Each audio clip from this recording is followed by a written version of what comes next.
Give us an overview of deferred compensation plans again, what they are and how do they work? Yeah, I think this is worth spending a little bit extra time on. So I think I'd mentioned in the last episode, like they're kind of like 401ks in that it's a way to put pre-tax dollars into a retirement plan. And then whenever you take the money out, you pay taxes at that point. But the limits, you can do way more than the 401k limits that are out there.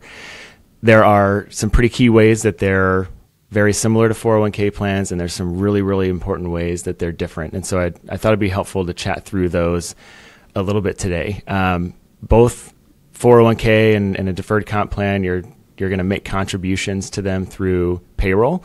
Oftentimes, a deferred comp plan can be tied to a bonus, and so you would just make some sort of election to say, I want this % of a future bonus to go in, and then it would just automatically go into there through payroll when that bonus hits. You can also potentially do it through salary too, but both of those go through payroll. You can't just like plot money in, with outside cash. And so in that way, they're similar. You invest contributions in a similar way. Sometimes the investment elections with a deferred comp plan and just the regular 401k plan are exactly the same. I always think that's nice. I feel like the fewer the options, the better. It just can get kind of overwhelming, like, wait, this is a whole new set of investment options. If they're not exactly the same, they will be pretty similar. And you would, invest those the same way.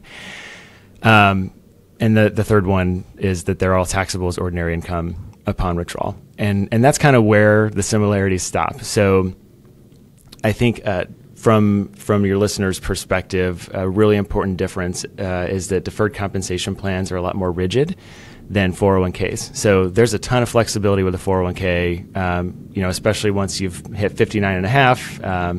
Some certain exceptions apply if you're at 55 and retire from an employer you keep a 401k with, but you can take the withdrawals out kind of at any pace that you want to without penalty. You just pay ordinary income tax.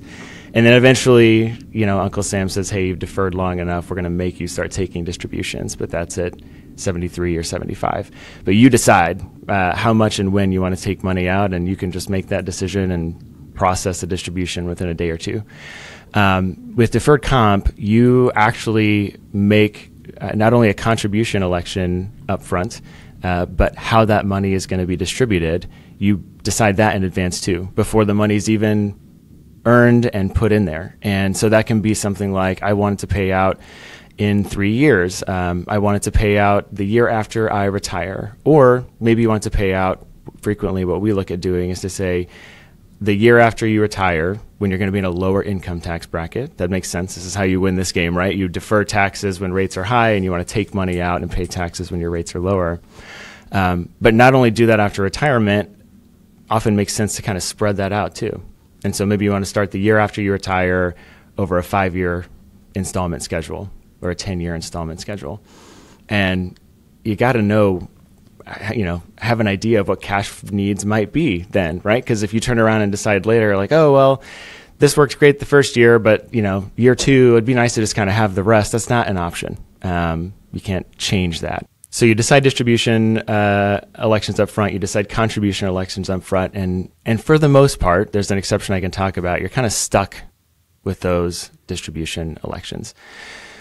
Number 2, something that people probably think about less, but it's also really important. There's no free lunch here. The reason that you get to make pre-tax contributions to a deferred compensation plan way above and beyond 401k limits is because technically that money is at risk. So unlike a 401k, where if you put money into your 401k and the business goes under and is enabling, there's no situation where you don't get your 401k money because the business is no longer here, or they filed for bankruptcy and they just can't pay you your 401k money. Like, those are vested, they're yours, and you can roll them to IRAs or other 401ks, and they're yours to keep.